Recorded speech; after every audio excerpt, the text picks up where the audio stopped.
एक समय की बात है। सोनपुर नामक गांव में एक गरीब मछुआरा रहता था जिसका नाम कुंदन था। उसके माता पिता की मृत्यु होने की वजह से वह अपने घर में अकेला रहता था। एक दिन वह जंगल में नदी किनारे मछलियों को पकड़ने जा रहा था कि तभी उसे वहाँ एक छोटा सा बंदर जख्मी हालत में गिरा हुआ दिखाई देता है। अरे, तुम कौन हो और यहाँ इस हालत में क्या कर रहे हो छोटे बंदर? छोटा सा मासूम बंदर कुछ नहीं बोलता, वह सिर्फ दर्द से तड़प रहा था। लगता है जंगल में इस मासूम बंदर का किसी ने शिकार किया है और ये उस शिकारी के शिकार से जख्मी होकर यहाँ पर अपनी जान बचाने के लिए आया है। तुम बिल्कुल परेशान मत हो छोटे बंदर, मैं तुम्हें अपने साथ ले जाऊंगा और तुम्हारा इलाज खुद करवाऊंगा। देखना, फिर तुम बिल्कुल ठीक हो जाओगे। कुंदन उस बंदर को ठीक होने का दिलासा देता है, लेकिन वह बंदर उसे चुपचाप अपनी मोटी मोटी आंखों से देखता रहता है। छोटे बंदर, तुम क्या गूंगे हो? मैं कब से तुम्हें इतनी सारी बातें कह रहा हूँ, मगर तुम हो कि कुछ बोलते ही नहीं। मुझे तो ऐसा लगता है कि तुम बोल ही नहीं सकते। चलो कोई बात नहीं, मैं तुम्हें वैद्य जी के पास लेकर चलता हूँ।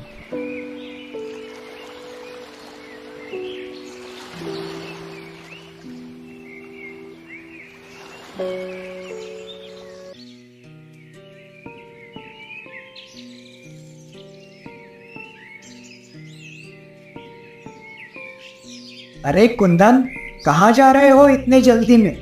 और ये बंदर तुम्हें कहाँ से मिला? अच्छा हुआ वैद्य जी, आप मुझे यहीं मिल गए। मैं आप ही के पास आ रहा था। वैद्य जी, ये बंदर बहुत जख्मी है, आप इसका इलाज कर दीजिए। कुंदन, लोग मेरे पास इंसान का इलाज कराने आते हैं और तुम इस बंदर को लेकर आए हो। भले इसे इलाज की क्या जरूरत? ये जानवर तो एक दूसरे का शिकार होने और एक दूसरे का शिकार करने के लिए ही दुनिया में आए हैं। नहीं वैद्य जी, आप ऐसा मत कहिए। जिस तरह हमें दर्द होता है उसी तरह इन्हें भी तो होता है ना। मुझे नहीं लगता कि तुम्हें अपनी मेहनत की कमाई इस बंदर के इलाज में लगानी चाहिए। वैद्य जी, मेरे पैसों का मोल इस बंदर की जान से बढ़कर नहीं है। ठीक है कुंदन, अब तुम्हारी यही जिद है तो इसके आगे मैं क्या कर सकता हूँ? चलो मेरे साथ। इतना कहकर वैद्य जी कुंदन और बंदर को अपने घर ले आते हैं। वह बंदर की चोट पर बहुत सारी दवाइयाँ लगाकर उसकी पट्टी बांधते हैं। देखो कुंदन, मैंने इसकी मरहम पट्टी तो कर दी है, लेकिन तुम्हें इसका बहुत ज्यादा ख्याल रखना पड़ेगा। ठीक है वैद्य जी। कुंदन बंदर को लेकर अपने घर चला जाता है। बंदर बेचारा जख्मी हालत में सुस्त होकर कुंदन के पास लेटा रहता है।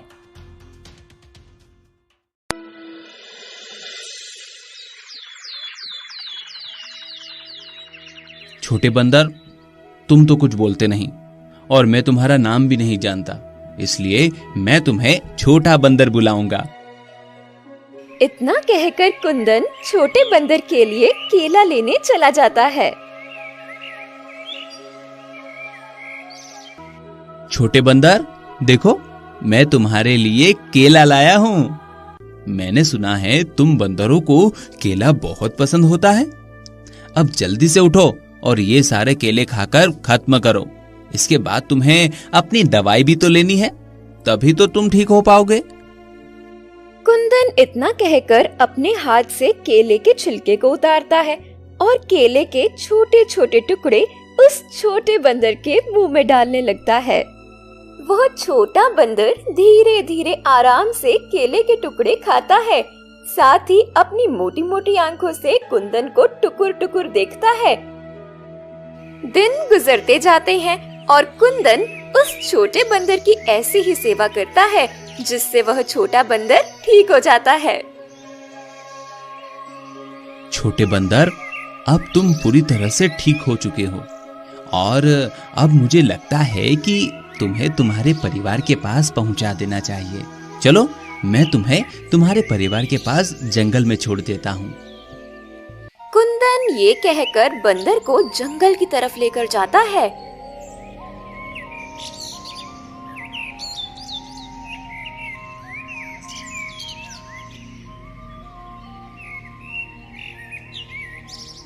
ये लो छोटे बंदर, तुम्हारा जंगल आ गया। अब तुम अपने परिवार के पास चले जाओ। मुझे यकीन है कि तुम्हारे परिवार वाले भी तुम्हें ढूंढ रहे होंगे। कुंदन की ये बात सुनकर छोटा बंदर उसकी गोद से उतरता ही नहीं है। कुंदन बंदर को ऐसा करते देख उससे कहता है, छोटे बंदर, अब तुम जंगल में अपने परिवार के पास जाओ। कुंदन की बहुत कोशिशों के बाद भी बंदर उसकी गोद से नहीं उतरता। छोटे बंदर को ऐसा करते देख कुंदन परेशान होकर कहता है, छोटे बंदर, अब मैं क्या करूं? तुम तो मेरी गोद से उतर ही नहीं रहे हो। लगता है तुम वापस जाना ही नहीं चाहते। कुंदन की ये बात सुनकर बंदर उसके सीने में अपना मुंह छुपा लेता है। छोटे बंदर को ऐसा करते देख कुंदन मुस्कुराता है और कहता है, अच्छा, तो तुम मेरे साथ रहना चाहते हो? वैसे मेरे घर में मेरे अलावा और कोई नहीं रहता। अच्छा है, मुझे तुम्हारे रूप में अपने लिए एक साथी मिल जाएगा। कुंदन ये कहकर उस बंदर को अपने घर वापस ले आता है और फिर वो दोनों साथ रहने लगते हैं। छोटा बंदर कुंदन के हर काम में उसका हाथ बंटाता है।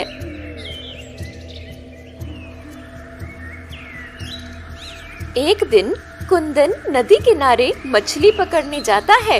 तभी वहाँ पर एक दूसरा मछुआरा आता है और कहने लगता है,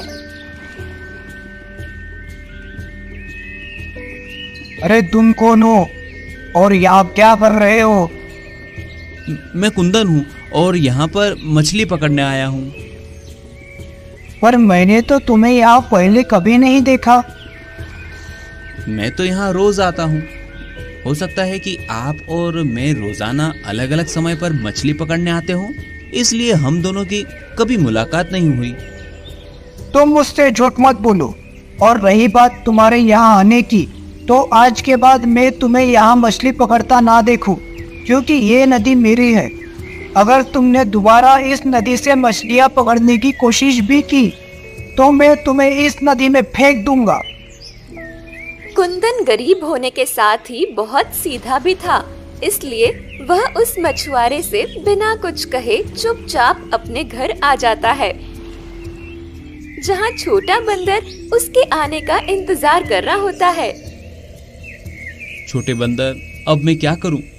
मेरे पास तो कोई दूसरा काम भी नहीं है जिससे मैं अपना और तुम्हारा खर्च उठा सकूं।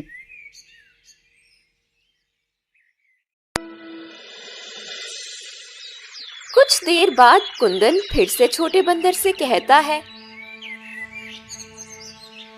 छोटे बंदर, मैं सोच रहा हूँ कि हमें यहाँ से कहीं और जाकर कोई नया काम ढूंढना चाहिए। कुंदन ये कहकर उस छोटे बंदर को अपने साथ ले जाता है और फिर चलते चलते वो दोनों जंगल की तरफ आते हैं।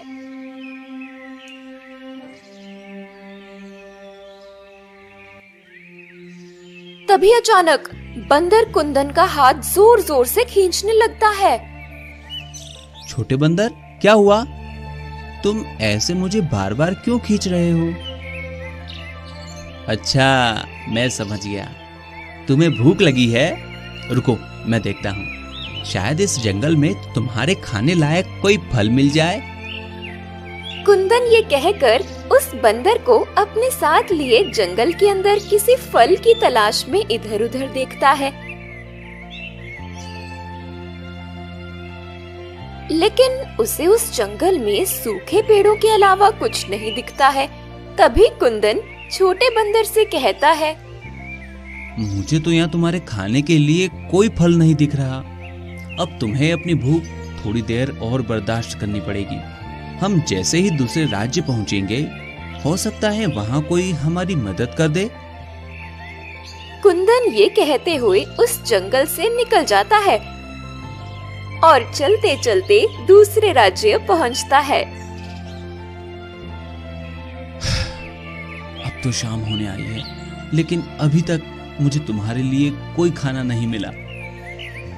अभी कुंदन छोटे बंदर से ये कह ही रहा था कि तभी उसे पीछे से उस राज्य के राजा आते हुए दिखाई देते हैं। तुम कौन हो? आज से पहले तो मैंने तुम्हें अपने राज्य में कभी नहीं देखा। महाराज, असल में मैं आपके पड़ोसी राज्य से आया हूँ। ओह अच्छा, तो तुम यहाँ नए हो, तो मैं ये जान सकता हूँ कि तुम यहाँ क्यों आए हो? महाराज, मेरा नाम कुंदन है और मैं एक मछुआरा हूँ, मगर मेरे पास इस समय कोई काम नहीं है, इसलिए मैं यहाँ काम की तलाश में आया हूँ। अच्छा, तो तुम यहाँ काम की तलाश में आए हो। अगर मैं कहूँ कि तुम मेरे महल के सामने वाली नदी और उसके पास के झरने की साफ सफाई करो, तो बदले में मैं तुम्हें खाने और रहने की जगह दूंगा, तो क्या तुम ये काम करना चाहोगे? कुंदन राजा की ये बात सुनकर खुशी खुशी हाँ कर देता है और कहता है, महाराज, आपका बहुत बहुत शुक्रिया कि आपने मुझे काम पर रखा। अरे कुंदन, कोई बात नहीं, तुम हमारे पड़ोसी राज्य से आए हो, हमारे मेहमान हो, इस नाते तुम्हारी मदद करना हमारा कर्तव्य है। राजा ये कहकर कुंदन और उसके बंदर को अपने महल में ले जाते हैं।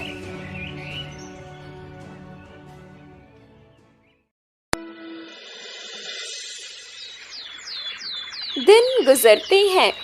कुंदन सारा दिन महल के पास झरने और नदी की साफ सफाई करता है और उसके साथ उसका बंदर भी उसके छोटे छोटे काम में उसकी मदद करता है। राजा कुंदन को मेहनत और ईमानदार से काम करता देख बहुत प्रसन्न होते हैं।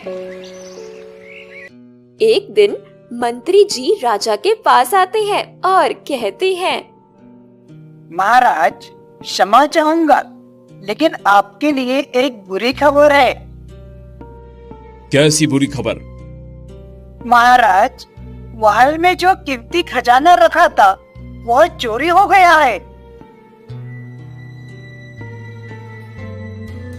मंत्री जी की बात सुनकर राजा गुस्से से महल के सारे नौकरों को अपने पास बुलाते हैं। मैं जानता हूँ कि तुम लोगों में से ही किसी ने मेरे खजाने की चोरी की है, तो जिसने भी ये काम किया है वो सामने आ जाए और सच बता दे। मैं वादा करता हूँ कि मैं उसे माफ कर दूंगा, साथ ही कुछ खजाना भी दूंगा। लेकिन अगर तुमने सच नहीं बताया तो मैं तुम सबके साथ बहुत बुरा करूंगा। राजा ये कहकर एक एक नौकर से पूछताछ करते हैं। तभी मंत्री जी राजा से कहते हैं, महाराज, मुझे लगता है कि ये काम हमारे राज्य के किसी नौकर का नहीं है, बल्कि दूसरे राज्य से आए हुए कुंदन का है। मुझे नहीं लगता मंत्री जी कि कुंदन ऐसी हरकत करेगा। वो तो मुझे बहुत ही सीधा और ईमानदार लगता है। लेकिन महाराज, मुझे तो यही लगता है। मंत्री जी, आप इतने यकीन से कैसे कह सकते हैं? क्योंकि कुंदन ही है जो महल के अंदर और बाहर आ जा सकता है। महाराज, मुझे लगता है कि हमें कुंदन की तलाशी लेनी चाहिए। ठीक है मंत्री जी, चलिए जहाँ कुंदन रहता है हम सब वहीं चलते हैं। राजा ये कहकर कुंदन के पास जाते हैं। मैंने तुम्हें सीधा और ईमानदार समझकर अपने राजमहल में काम दिया और तुमने मेरी ही खजाने की चोरी कर ली। चोरी? कैसी चोरी महाराज? और आप किस खजाने की बात कर रहे हैं? कुंदन, जितने सीधे तुम दिखते हो उतने हो नहीं। अब बताओ, तुमने महाराज का खजाना कहाँ छुपाया है? महाराज, मेरा यकीन कीजिए, मैंने कोई खजाना नहीं चुराया, मैं चोर नहीं हूँ। कुंदन अपनी बेगुनाही साबित करने की कोशिश करता है, मगर राजा उसकी एक नहीं सुनते। तभी मंत्री जी कुंदन के आसपास तलाशी लेने लगते हैं। तलाशी लेने पर उन्हें सोने के कुछ सिक्के मिलते हैं। ये देखिए महाराज, ये वही सिक्का है जो आपके खजाने में हुआ करता था। राजा उन सोने के सिक्कों को देखकर गुस्से में कुंदन से कहते हैं, मैंने तुम पर भरोसा किया और बदले में तुमने मुझे ये सिला दिया। अब तुम्हारी सजा यही है कि तुम हमेशा के लिए मेरे महल में कैद रहोगे। राजा ये कहकर अपने सिपाहियों को कुंदन को कैद करने का हुक्म देते हैं। 3 दिनों तक कुंदन को कैद करके उससे पूछताछ की जाती है, मगर कुंदन अपने मुंह से एक लफ्ज भी नहीं निकालता। मंत्री जी, कुंदन को कैद करे 3 दिन बीत चुके हैं, लेकिन अभी तक उसने खजाने के बारे में कुछ नहीं बताया। अब हम ऐसा क्या करें जिससे वो हमारा सारा खजाना वापस कर दे? महाराज, मुझे लगता है कि कुंदन ने वो सारा खजाना अपने राज्य के राजा के पास भेज दिया है। अभी राजा और मंत्री ये बात कर ही रहे थे कि तभी वहाँ कुंदन का छोटा बंदर आता है और राजा से कहता है, प्रणाम महाराज। अरे तुम तो वही बंदर हो ना जो उस कुंदन के साथ हर समय पाए जाते थे? जी महाराज, मैं वही बंदर हूँ। मगर मैंने तो पहले कभी तुम्हें बोलते हुए नहीं सुना। जी महाराज, क्योंकि मैं ज्यादा बोलना पसंद नहीं करता। महाराज, मैं जानता हूँ कि आपका सारा खजाना कहाँ है और किसने उसे चोरी किया है। अच्छा, तो बताओ फिर मेरा खजाना कहाँ है? महाराज, महल के पीछे जो पर्वत है, उस पर्वत के नीचे एक छोटी सी गुफा है। वो खजाना उसी गुफा में छुपाया गया है। लेकिन ये काम आखिर किसने किया? महाराज, मेरी एक शर्त है। अगर आप मेरी शर्त पूरी करेंगे तो ही मैं बताऊंगा कि आपके खजाने को किसने चुराया है। ठीक है, तुम्हारी शर्त मुझे मंजूर है। बताओ मुझे क्या करना होगा? महाराज, आपको मेरे मालिक यानी कुंदन को अपनी कैद से आजाद करना होगा। तुम जानते भी हो तुम क्या कह रहे हो? जी हाँ, मैं जानता हूँ और यकीनन आपको भी जब सच पता चलेगा तब आप भी ऐसा ही करेंगे। राजा उस बंदर की बात सुनकर अपने सिपाहियों से कुंदन को आजाद करने के लिए कहते हैं, मैंने तुम्हारे मालिक को आजाद कर दिया है। अब मुझे सब सच बताओ। जैसा कि मैंने आपको बताया, आपका खजाना उस पर्वत के नीचे है और उसे चुराने वाला और कोई नहीं, आपके मंत्री जी हैं। महाराज, ये बंदर झूठ बोल रहा है। भला मैं आपका खजाना क्यों चुराऊंगा? इतने सालों में क्या कभी मैंने आपसे कोई बेईमानी की है? मंत्री की ये बात सुनकर राजा उस बंदर से कहती हैं, मूर्ख बंदर, ये क्या कह रहे हो? तुम हमारे मंत्री जी पर झूठा आरोप लगा रहे हो। महाराज, अगर आपको यकीन नहीं है तो आप मेरे साथ चलिए और खुद अपनी आंखों से देख लीजिए। महाराज, राजा उस बंदर की बात मानकर सबके साथ उस पर्वत की तरफ निकल जाते हैं।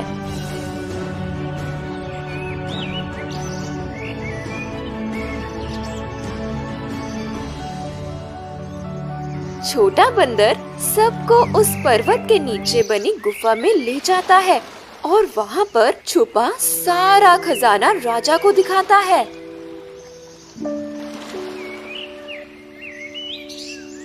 मंत्री जी, आपने मेरा खजाना चुराया, मगर क्यों? महाराज, ये झूठ बोल रहा है। मैंने ये खजाना नहीं चुराया। ये जरूर इस बंदर और उसके मालिक कुंदन का काम है। मंत्री जी, आप मेरे साथ इतनी बड़ी दगाबाजी करेंगे मैंने सोचा भी नहीं था। लेकिन अब इसकी सजा आपको जरूर मिलेगी। आपकी सजा यही है कि आप कुंदन की जगह महल में कैद रहेंगे और आपकी जगह कुंदन महल का नया मंत्री बनेगा। मंत्री को सजा सुनाने के बाद राजा कुंदन से कहते हैं, कुंदन, मुझे माफ कर दो, मैंने तुम्हें बेवजह सजा दी। नहीं महाराज, आप मुझसे माफी मत मांगिए। कुंदन, तुम्हारा ये बंदर बहुत समझदार है और तुम्हारा बहुत ही वफादार साथी है। अगर आज ये न होता तो सच में हम तुम्हें हमेशा के लिए अपनी कैद में रखते। जी महाराज, मैं जानता हूँ मेरा ये छोटा साथी मेरा वफादार है, लेकिन मुझे ये नहीं पता था कि ये बोल भी सकता है। वैसे छोटे बंदर, तुम्हें कैसे पता चला कि ये सब मंत्री जी ने किया है?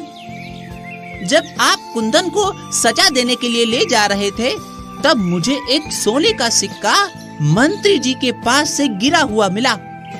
उस दिन से मैंने मंत्री जी पर नजर रखना शुरू कर दी थी और फिर जैसे ही मुझे खजाने का पता चला तो मैंने आपको आकर बता दिया। शाबाश छोटे बंदर, तुमने बहुत ही अच्छा काम किया है। शुक्रिया मेरे छोटे बंदर, मैं तुम्हारी वफादारी को सलाम करता हूँ। इतना कहकर वह अपने छोटे बंदर को गले लगा लेता है